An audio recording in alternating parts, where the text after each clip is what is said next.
How far behind are we? Howdy, folks. What's going on? We got to get percolating here. Give us one moment. Hope y'all are doing good. I'm trying to find our feed here. It's somewhere. I know. I can't find it either. I got it. I've actually got to add. I got sound on. Okay. Let me get my chat going. Perfect. Hope y'all are doing all right. We got some questions tonight. Got a couple things to give away that we didn't previously announce. I found some questions from stuff we hadn't answered on the podcast yet, and all kind of good stuff. So, thank y'all. What's going on, Muddy Ducks? We can always count on you to be here. That's right. And I was looking for something to give away or some stuff to give away, and I found a pink, I don't remember if it was Scent Crusher or Scent Lock hat, and I thought I should break this out and just give it to the Muddy Ducks. So I have to go find it for you again, but it's in there. Something they gave us at the ATA show. But anyway, I did find some sample packs of some Gateway feathers and some Silent Night veins. So at the end of this show, we'll do us a little giveaway of some sort and see how that goes. I did look for the heat veins, and I think we didn't give them all away. I know so. We promised one or two people some the other week, and I can't find any more, so that might not be good. I'm gonna go get that hat from Muddy Ducks. Okay, go ahead. Might be a little static. And as always, a lot of people ask how they can support the shop and our YouTube channel. If you hit the super chat button, which is that $sign down beside, that's a super chat. So for, if you want to give us a dollar or 50 cents or whatnot, but we'll send you a sticker. If you do, just shoot us an email at archeryshack@gmail.com and we'll get you a sticker on the way with your mailing address. Look at that. I seen that in my bag. And I was like, this has got the Muddy Ducks all over it. It's still got the insert in it. My wife, she's not much of a hat type of wearer.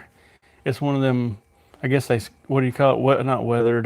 Distressed hats. I'll mail that to you. I thought about you. Anyway, so I've been trying to go through some of my old ATA bags because they give us all this stuff. I mean, it's not like a large quantity. It's a few hats and some feathers and veins and stuff. What's going on, Charles? And Charles? You got one from Alberta. Man, how cold is it there? Maybe it's not that bad, but I bet it's still chilly compared to here. So we had, last week was like almost in the 90s. Yep. Then today was back semi-normal, but like 2 days ago, it was in the 50s and 40s, and I was about to freeze my butt off again. I don't know what the weather's doing. I just don't know. But anyway, we got a few sample packs of stuff from the ATA show, and I was like, let me go dig through that stuff and try to find some stuff to give away. So we'll do that at the end. We'll do the little number thing that we normally do. Or should we go ahead and tell them to put a number in? I guess so. Yeah. Pick a number between, 1 and 20? Yeah, 1 and 20, and we'll at the end, we'll come up with a thing on here and pick a number, or 3 numbers actually, and give these 3 packs away. It's 2 different things of feathers. They're 3-inch right wing feathers, and then we got some Silent Night Flex Fletch veins they gave us. So we will, in return, give them away. What's going on, Jeffrey? What up? But anyway, so put in a number between 1. Y'all are doing it. That's perfect. Yep. Between 1 and 20. Try not to pick anybody else's number. If we get 2 numbers, we'll try to catch it beforehand. But if not, we'll pick whoever picked it first. While I'm digging on here, I got those questions somewhere. Let's see. If you hear some noise in the background, have no fear. Jackie's still over here making the bowstrings. Say hey, Jackie. Hey. I don't know if y'all heard him or not, but he's over there giving me an awful look. Yep. Question number 1. Uh-oh. If money was no issue, What setup would you guys have? Ooh. He didn't specify whether it was hunting or target. Let's just say a hunting rig. I don't know what I'd want. I mean, oh man, straight hunting rig. Right now, I'd probably go for that prime Black 3 33-inch bow. Spot hog, fast, steady sight. Probably I don't know, man. The rest is a killer because, like, I love the Hampsey stuff. Yeah. But then again, for hunting, do I want a Hampsey? I don't know. I'm gonna just say Hampsey Trinity. Even though it's a little bit more of a tournament rest, they do make the whale tail looking thing that you can hunt with. And then for bars, I'd probably go with the Conquest bars, the Smackdowns of some length, probably like an 8 and a 6. Oh, something's going off. 3/16 peep sight. Yeah. And what else am I missing? Arrows, if I was strictly hunting. I don't know. I really like those Spartans or those Renegades. I've shot both of them, so I'd probably go with one of them. Yeah, that's a hard decision because you've got so many good bows out there. I mean, I'm running the Black 5 this year, so I would have to say, you know, Black 5, just started running the Fast Steady XL, so I haven't really got to play with it a whole lot. I got a 20-yard pin sighted for it. I had planned on having that thing ready to go for tack, but they let us down and canceled it. I'm running Vapor Trail. See, and that'd be another one. I really want to try that Gen 7X. I would have to go with that because that's more of a hunting style and it's lighter weight than the Trinity. I'm running the original Limb Driver Pro on mine right now. Like I said, the Gen 7X I'd have to run because that's the one where you can run it top or bottom. And Airs, Spartans. Stabilizers. Ooh. I'm running some old Lighthawks right now that I really like, but they don't make them anymore. So, you know, I'd have to go to the, if money was no option, I would run those brand new Excel bars. Yeah, it's a nice bar. I would run those if money was no option. If you just tuned in, we are giving away 3 items at the end of this show. We got 2 packs of Gateway Feathers and a pack of Silent Night Flex Fletch Vanes. So we said pick a number between 1 and 20. We may need more than that, but we'll stick with 1 and 20 right now. We'll go up to 25 if we have to. William Stan the Man's already claimed number 17. I just happened to see that. Yeah, I see that too. We'll try to keep track. If anybody picks a number somebody else has already got, if you want to pick another number, William, that is cool. Anyway, what do y'all think? If you could pick any hunting bow right now, you could have no money.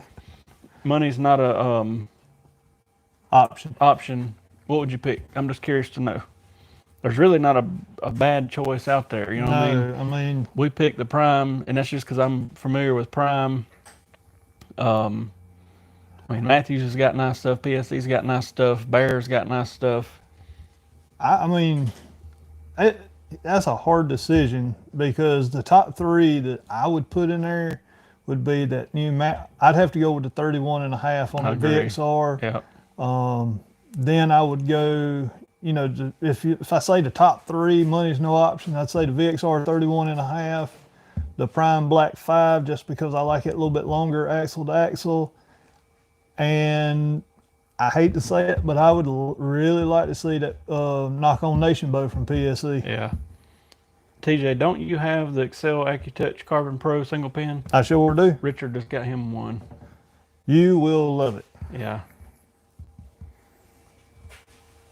Yeah, I like the Chill R, especially put like some blue. We do a bunch of these because it's got the blue round doohickeys on it. You know what I'm talking about. And the donuts. I guess. We put blue strings on them and they look pretty sharp. But the only thing and that bow and then some of the earlier mission bows have those orange ones. Mm-hmm. And it's neat if you like that color, but it sucks sometimes because people be like, I hate orange. And I'm like, well, if you put like purple or something, or, you know, something that don't match orange, you kind of, Yeah. I don't know. Let's see. Richard said he'd like to try a black 5. If you do, you will fall in love with it. Yeah. Let me bring up another question here. This guy said, I forgot to put who asked these questions, but my local shop started charging to test fire bows. Is that the new norm? Not really. No. No. I've heard of people talking about this. I wouldn't feel comfortable doing it. I mean, it'd be like going to test drive a car. And having to pay to test drive the car. Now, I understand, like, you come in, you know, you got to spend 30 minutes to an hour with a guy and kind of let him shoot it and all, but still, you're going to lose, in my opinion, and I don't know what part of the country this guy's in, but you're going to lose a lot of customers if you're charging Oh, yeah. 20 or 30 bucks just to come test fire a couple bows. Yeah. That's kind of weird. And I'd seen some people talking about it on Facebook, and they said, I guess they're charging them to test fire, but if they end up buying it, that money is put into the cost of the bow or whatever. Yeah, so, they get, like if it was 20 bucks and they end up buying the bow, they'll get that $20 off of the final price of the bow and everything. So I'm not a fan. Me neither. Kisser button, nose button, or neither? Or both. I would say with the kisser button is if you are brand new to archery, it's a good, even a nose button. You can do a nose button now instead of a kisser, but it's a good way to maintain a consistent anchor point. Yeah. Now, don't do like everybody that wants to come in here with a kisser button. It look like a squirrel been gnawing on it. We don't want to catch the COVID. Yeah, they will too. It'll be like they done chomped on that thing, slobbered, and anyway, either one of them's great. Yeah. As long as you ain't pushing hard into it. Yeah. And that's one of the benefits of that Bowmar nose button is it's got like little spikes around it, so you ain't gonna push hard or you're gonna have a hurt nose. Yeah. But until you get comfortable, and the nose button you can keep on, you know, Levi Morgan shoots one all the time now.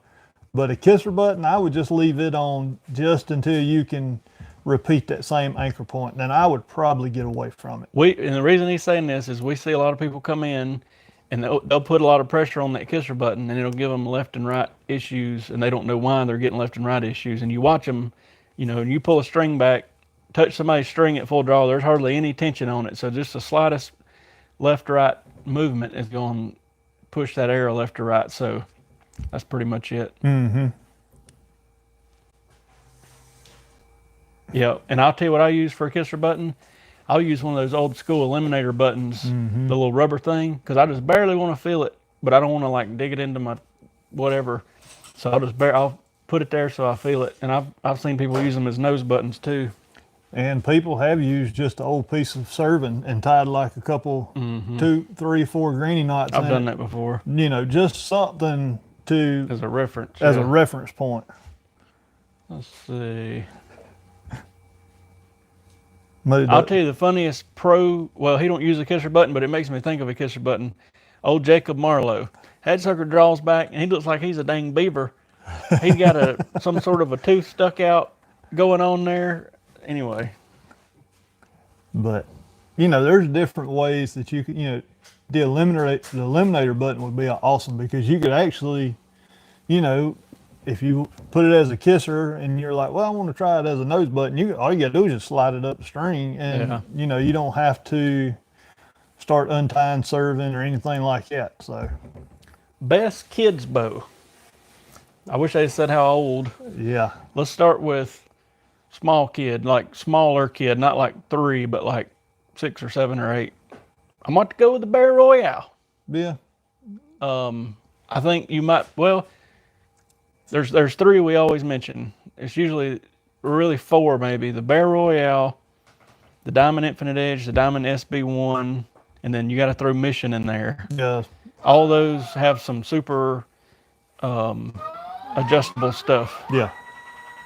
Like the SB1 we've talked about pretty extensively, but that joker will go down to what, like 5 pounds or something? And I can't remember the draw length off the top of my head. 19, I think. Go down to 19 inches. It's adjustable. The only thing I wish a lot of those companies would do is instead of having like a 1, 2, 3, 4, 5, 6, 7, 8 or anything, I wish they would put the draw length on the cam like the Missions do. That's what I love about Mission. It is on most of them, like the Craze or whatever, Yep. is one screw and it says 26, 27, 28, Yep. and you literally, anybody, and you don't have to have a bow press, anybody could just take that screw out and, whoop, you know. Yeah. So that's, I think Mission's got it figured out there. Yeah. Everybody else, it's not as complicated as I'm gonna make it out to be, but you got to reference 12 charts and I'll be like, TJ, what's number 37? He'll be like, it's 28 and a half, you idiot. But anyway, it's some, Bear is one of those people.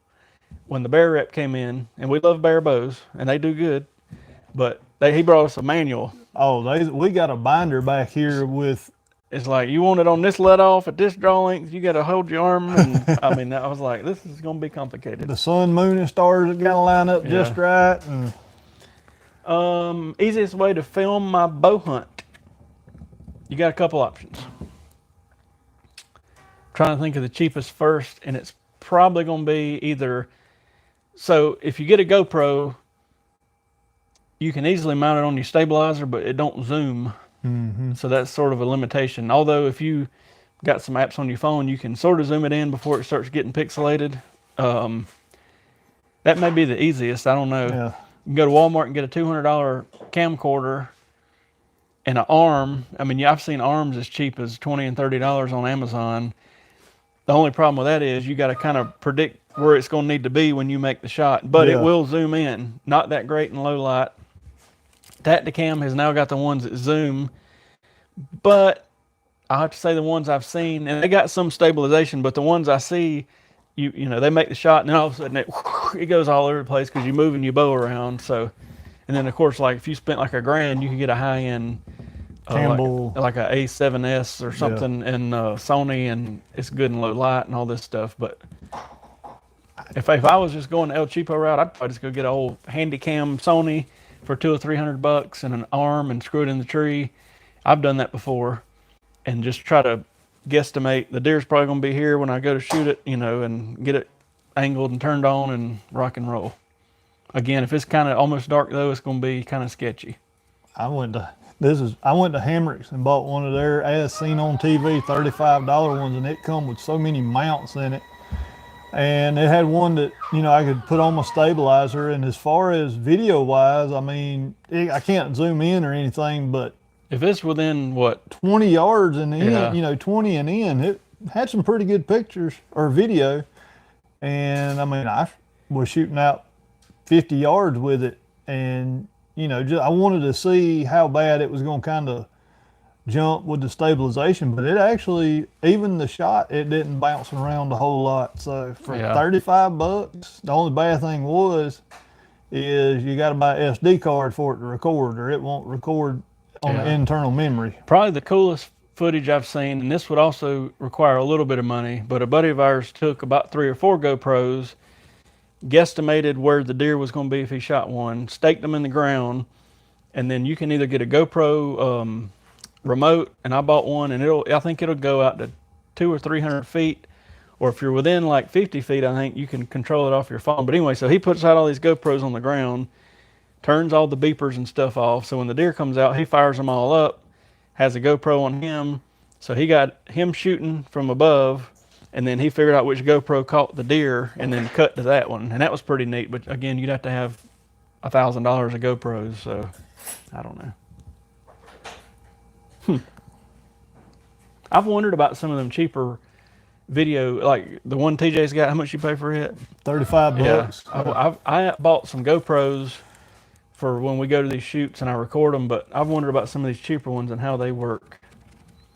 Let's see here. Let me go to our next one. I mean, on that little $35 one, you know, you only got they call it the fisheye view, I think it is. But if you I found out, I don't remember who I talked to, but he said if you get a GoPro 5 Black or newer, and that's a couple-year old one, but that's the ones I bought, it don't have all that case mess around it, and you can do several different things, and it does have some shake stuff and all that. So you can find them on eBay if you watch for a while for about $100. I think I bought us 3 or 4 of them. Yeah, I will say even that $35 one I got, it doesn't really have the long battery life on it. But Yeah. I mean, I paid $35 for it. $35 at Hamrick's as seen on TV. So for what little bit I mess around with doing some filming, I mean, it works for me. Oh, yeah. So I didn't get to do a whole lot last season, but I'm gonna try to do a little bit more this year. Back in about 2001 or 2, I was like, I'm gonna get a deer kill on video, and they had just come out with the pretty small video cameras or whatever. It still had the tape in it, but they were pretty small. So I bought me an arm and had it all set up, and that dang a doe walked out, and I was like, this will be perfect. I can film this doe getting shot. And I fired that thing up, and I guess the tape ran out. And used to, when the tape would run out on it, it would rewind or whatever. And I had that thing, I was getting ready to draw, and that thing said, doo doo doo, and it started rewinding. And that doe looked up at me like, you MFer? And she was gone. And I was like, all right, this will be the last time I film. And I hadn't done it since, but I probably should. Let me find another question here. How much poundage is enough poundage for deer? I'm guessing this is an adult, so I mean, old Ted Nugent shoots like 45 pounds. Yeah. And kills the crap out of them. Yep. What's Jackie saying? 80? 42. Jackie said 42. I was thinking he'd around 42, 45. You see, Jackie, he's like 85 years old. And I'm just kidding, he's not 85. Jackie, don't shoot a birdie over here. I'd say 40. I'd want to be 40 or a little more. But granted, I shot my first deer with a 35-pound original Browning Micro Midas at 38 yards. My daddy had radioed me and was like, let him get in there at about 20 yards. And I thought, he ain't coming no closer. He's going down. And I fired that thing across there, and it did a pass through and killed that joker. And that might have just been luck. Well, and two, when you start getting into lower poundage, you probably want to shoot a fixed blade instead of a mechanical. Yeah. And we hear it all the time in the shop. Shot placement is the big key. That's what we hear all hunting season. I hate these broadheads, and it didn't pass through, or it didn't open, or whatever. And I'm perfect shot. Where'd you shoot it? Right, perfect. Right in front shoulder. Yeah. Oh yeah, 54 is plenty. Oh yeah, I mean, most people are shooting anywhere between the 60 to 65 range. From what we see when we reset bows up and everything, they want it between 60 and 65. Now we do have people that just want to keep it maxed out at 70, and for whatever reason, we got a lot of people wanting 80 pounders here recently. I don't know about 80 pounds. No, it's about like a left-handed bow. Yeah. I dread tuning it. I know my shoulders are gonna hurt. That last left-handed bow I did, I don't know if I did a video on it or not. Yeah, it was the Eccentric 7. That's right. And I don't think I've even put that video together. But that next day, my shoulder hurt just from drawing it backwards, and it was on like 72 or whatever. And then I think we went and played golf the next day. That was when we did that golfing, and that really put a hurting on me. Anyway, let me see what else we got here.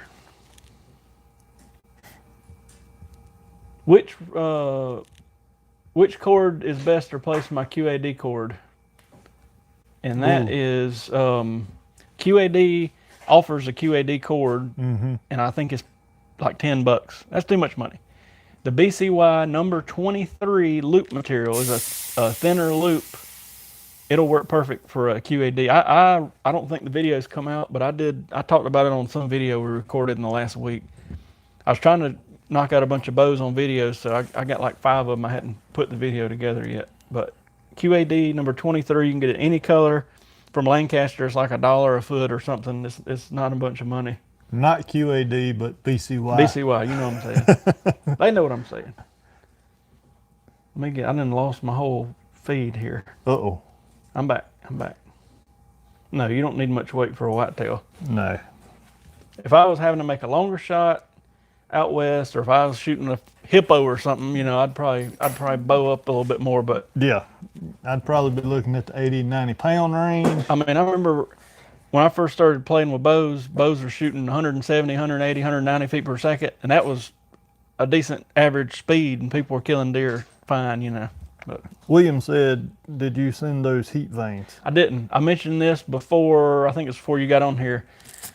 We trying to find some more, but I'm afraid I might have gave away all of our samplers. But if I can find you some, I'll send you some. Yep. I was supposed to send some to somebody. I can't remember who it was. We talked about it last week or week before. And I think we shipped them to the wrong person. That's probably my fault, but I'm blaming it on Jackie. Yep. And anyway, so I may have flubbed that one. But I'll try to find you some, William. I was telling them earlier, I was digging through, when we go to this ATA show every year, they give us little sample packs of different stuff like this. And that's where those heat vanes came from. And I thought maybe I had a couple more and I couldn't find none. TJ said he might. I might have some at the house. I'll look whenever I get there. We will do our best to find you some. Yep. Let's see here. If you just got on, here in a minute, we are going to give away 3 things. We got 2 packs of Gateway feathers to give away, and we got a pack of Silent Night Flex Fletch vanes to give away that I found in my pack of ATA goodies. And we told everybody to pick a number between 1 and 20, but the trick's going to be scroll back through the chat and make sure you don't pick somebody else's number. And we're trying to watch and make sure that don't happen. But probably here in about 10 minutes, we're gonna draw some numbers. And then afterwards, you can just email us and shoot us your address, and we'll ship it out. And I found Muddy Ducks this beautiful hat. We're not auctioning or raffling, whatever the word is. We're not picking a number. This is straight up a Muddy Duck hat. She's getting this one. Still got the cardboard in there. Okay. That's all the questions I had found. I'm just looking to make sure nobody's picked the same number real quick. We'll give it another 10 minutes or so. I think we're good though. Jordan, I think somebody got number 7 already.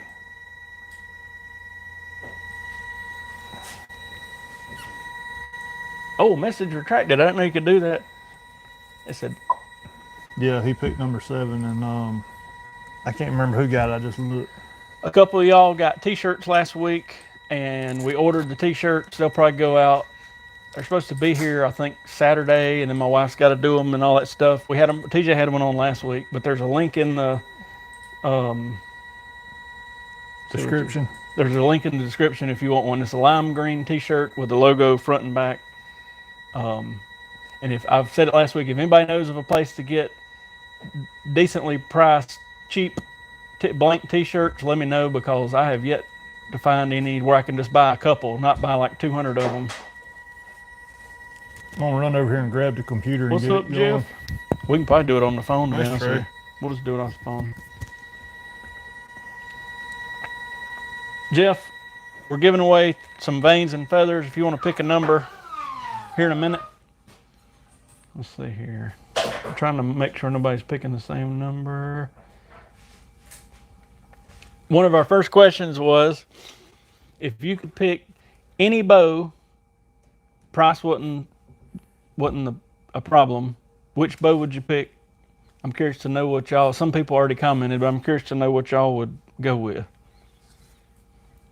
Lengthwise, me and TJ kind of picked what we wanted, but lengthwise, I'd want to stay between that, around that 33-inch mark is my favorite size hunting bow. Maybe a 31. Some of the 28s just get too short for me. Yeah, 28 is a little short on me. Now I got to figure out how to get to the comments again. Hit that little down. There we go. Okay. I'm back. We back. Prime Black 5. Yeah, I said the Prime Black 3. Another question I was talking to somebody about this week, he said he's got the CT3, he's thinking about getting the Prime Black 3, and I was like, not to deter you from spending money, but if I already had the CT3, I don't think I'd upgrade. No, I mean, there's unless you thinking about changing draw links or something, there's no real advantage. I think, what is it, 5 feet per second quicker? I think. My phone keeps turning off. I think it's 5 feet per second. And the only other difference is on the 1, 3, and 5 this year is on that Black Series is you get it out the 31-inch draw. Yeah, that'd be another thing. That would be the only thing. But if you're running a 29-inch draw, I'd wait another year and see what they come out with. It's just too close of a bow. Just like when PSC came out with the Evolve bows, we sold a ton of them. But then they came out with the Evoke, and it was almost the same bow. It just had a little different riser with that cage in it. Yep. And we were like, if you already got the Evolve, you really don't want the Evoke. Mm-mm. But, I mean, maybe you do, but it's the same sort of setup. You got T-Rex arms with a 26-inch draw. We got a 26-inch draw Z7 Extreme I've been working on some. I got to get it done. I know some bow companies have sent out a survey and said, would you rather us delay the bow release until January instead of October? And I've answered every one of them and said absolutely, because I wish they'd wait till January every year. I don't like a bow getting released in the beginning to mid hunting season. Mm-hmm. That just throws an Allen wrench in everything. But I think some companies are definitely going to wait. I've heard Hoyt was like one of those that might definitely wait until January to release the next bow. I wish everybody else would follow along. But I would imagine with everybody being at home for I guess according to what state they were in, but 1 to 2 months, that probably really put a slowdown on getting stuff developed and shipped. Yeah, and then here's another thing that's a kicker, is what are they going to do about the ATA show this year with it being in Indianapolis and all this crap going on? I hadn't thought about that, but if it fires back up and they start hollering whatever, they might make us wear a mask up there. I don't know. I'll have to find the neatest of all masks if they make me wear one. I don't even know what that'd be. I could already see what this is. It'd be a birdie finger and it said COVID-19 on the bottom of it. I was thinking about taking a picture of my face, but putting me a grill in, like either a chrome or a gold grill, and having that imprinted on it. But anyway. I mean, I agree, because really back, last 5 years, that's what everybody went to the ATA, everybody, a shop owner or anything, went to ATA. It was to see the new bows that come out. Now, back when we was at Bucks and Bass, we'd always get a demo bow around. Well, I'll tell you who screwed it for everybody. PSE. Yep. Everybody was happy with the releasing in January at the ATA show, and then PSE started doing it. Oh man, if I had a Tiger King mask, that damn Carol Baskin. Everybody was happy releasing bows at ATA, and I felt there was a lot more energy in the air, knowing you can run from booth to booth, or not run, but you know what I mean, and see all the new bows that day and handle them and all that. And then PSE started coming out with them in October, and then even, I remember Matthews backed up to November, and I was thinking, this ain't good. And then everybody started backing it up. Now you got like PSE and Bear, and who else? That's the two main ones, releasing like early October. And then Matthews and Hoyt and everybody else coming out in November time frame. I'm not a fan. But it helps too to keep, when we tell a guy, this is a brand new 2020 bow, and then a week later, we got 3 months left of 2020, and they've come out with a 2021 bow, and it's like, what? And then it takes them forever. We get every company we've dealt with so far, we'll get a small assortment of bows real quick, but then it takes months to get a regular shipment in, and it's like, why? Just make them to where you can ship them and then release them. But that's just my 2 cents. Scott, you're right. You can hunt and compete with a Black 5 or, a CT5 or pretty much any 35-inch axle-to-axle bow.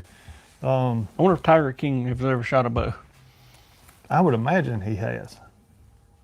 What if we could kill a tiger with a bow and then make a music video about it? I'm just thinking out loud here. Well, you know, we got banned from the zoo up here for trying something like that. So That's true. Let me get my thing. What'd you hit? Live chat. live chat. Got it. I'm gonna wait 5 more minutes, and then we're gonna do this little drawing. If you hadn't put in a number, look through all these other numbers. Try not to pick the same one. And we're gonna give away 3 different things. We got 2 packs of feathers, right wing, 3-inch parabolics, and some Silent Night Flex Fletch vanes here. Matthew, we just had the first 3D this past weekend at the Kiwi Bowman, which is one of our local clubs. What'd they have, Jackie? 160? 160 people showed up, so it was a pretty good weekend. And then they're gonna have another one in 2 more weekends. Actually, next weekend. Yeah. So, wouldn't that be 2 more weekends? No, next week's the 30th. What's left? That's a good question. Hang on, I'm gonna look for it. Let's make a list real quick. I don't have nothing to make a list with. I don't either. We're not gonna make a list. I hadn't seen a number 1. Have you? I don't think so. There's a 2. Nobody's got number 1. Nobody's got number 3. I don't see a 4. C6. All right, Jeff's got 1. 3, 4 is definitely available. I'm just looking real quick.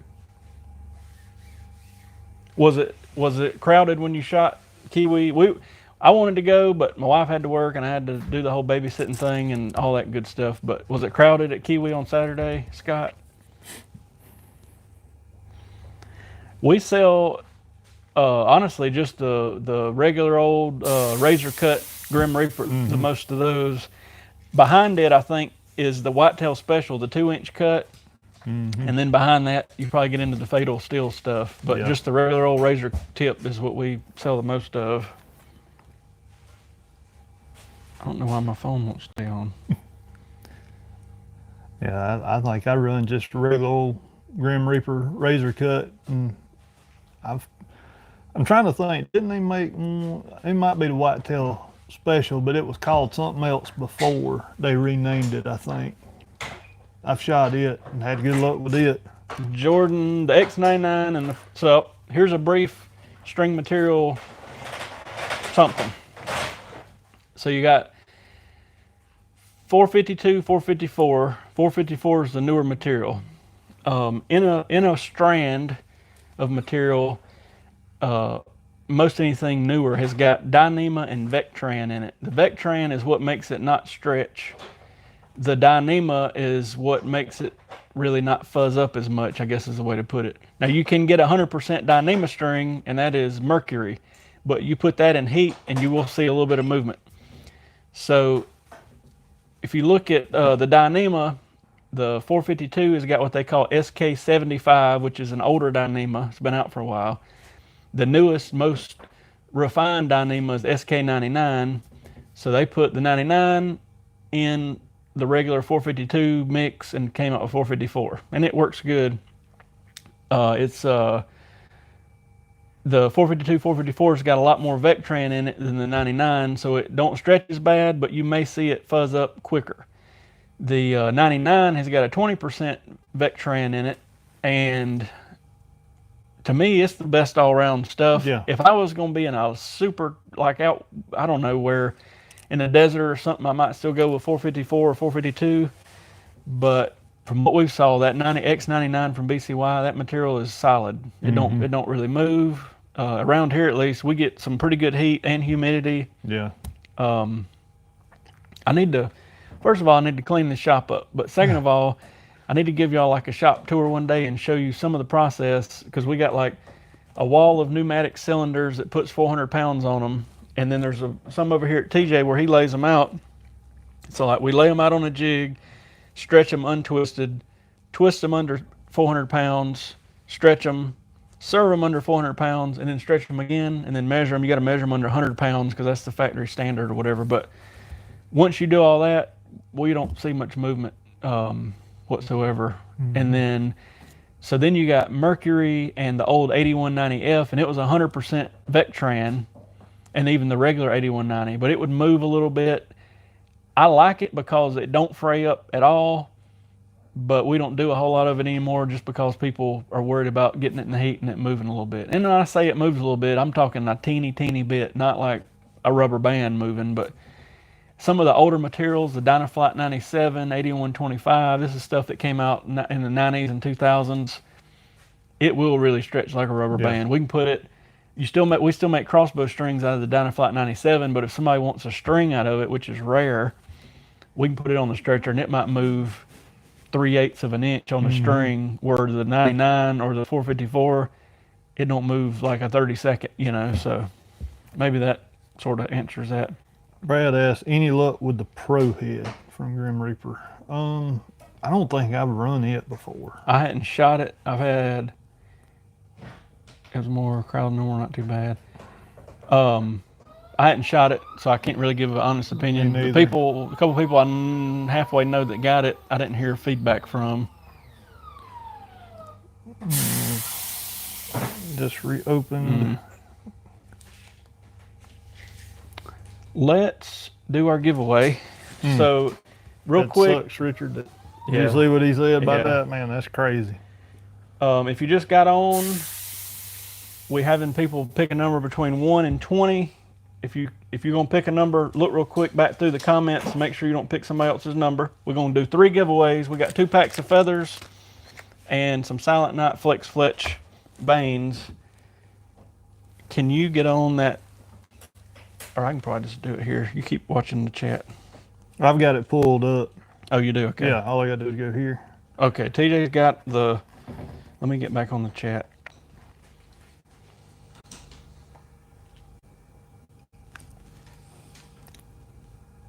We appreciate it, Jordan. And there's nothing wrong with 452X. It is a time-tested, proven material by far. And the one good thing about 452 and 454 is you can get those speckled colors in it. Yep. You can't get it in, there's not enough Vectran in 99, and there's no Vectran in like Mercury, so you can't get the speckled. And I think sometimes those speckled colors look real good. Like we did, it'll be on one of those videos I did, but we did was it a Tri-X? I think it was a Tri-X, and that Elite Impulse 34, and we mixed some stuff together, and it made a nice camo look. Yeah. All right, so let's do a pack. We'll do a feather, a vane, a feather. Let's go for the first feathers. You hit a number. Number 6 for the first pack. 6. Hang on, who's got it? They spelled it out, I remember that. Brad, you got them. Shoot me your, I guess the easiest way is just email archeryshack@gmail.com. Shoot me an address. I might already have your address, I bet. But just to be safe, and I will ship these to you, Brad. All right. Heck yeah. Now let's go for some Silent Night vanes. Generate. Oop. Let's see. Number 8. 8. I'm looking. I think Jeffrey Abels. You have won some vanes, sir. And I think I got your address, but shoot me an email just to be safe. Archeryshack@gmail.com. And our last pack of feathers. Lucky number 13. 13. I don't remember seeing a 13 one. I don't know if I've seen one. Yep. Brian Donahue. Oh, yeah. You got them, son. I can mail them to you. You can come by the shop, whatever. I don't mind mailing them. Shoot me your address. All right, so we gave away some stuff. I'll try to start finding little trinkets we've got laying around to give away from the ATA show every week, or most every week. Can't guarantee it. Jeff says he'll never buy anything but Annihilator ever again. I've never shot those. I hadn't either, but I've heard mixed reviews on those broadheads. I've heard, or am I getting the DRTs mixed up? Those dirt naps? Oh, yeah. Maybe I'm getting the dirt naps and the Annihilators mixed up, so don't hold me to it. I think, now that I think about it, it is dirt naps. They said that they were the single beveled. They would, the tips of them would bend on the DRTs or dirt naps. So I retract that statement on the Annihilator. It was the DRTs. we are going to jump over on Facebook for a minute into the Friends of the Archeryshack group. I've tried to mention this on the podcast, but we got that group, and it's just called Friends of the Archeryshack, and a lot of y'all have got in it lately. We're going to get on there just for a minute or two and say hey to everybody, because we got some folks that either can't figure out the YouTube scene or they just are on Facebook more. So we're going to jump over there for about 10 minutes. I got a couple more questions I'm going to answer there. No giveaways for Facebook, but we'll get off here. Check out our other videos. We got podcasts that come out every Tuesday. We got the live feed every Thursday night at 6:30. How many weeks we've been doing this now? About 10? 8 or 10? I don't think the live feed, I don't think we've done maybe 6 weeks of, I think 6 or 7, but we're getting up there. And then we got the tune-in style videos that come out on Sunday. So check all those out. Hit the subscribe if you hadn't already. And we'll see you on Facebook in a couple minutes. See y'all. Thanks for tuning in.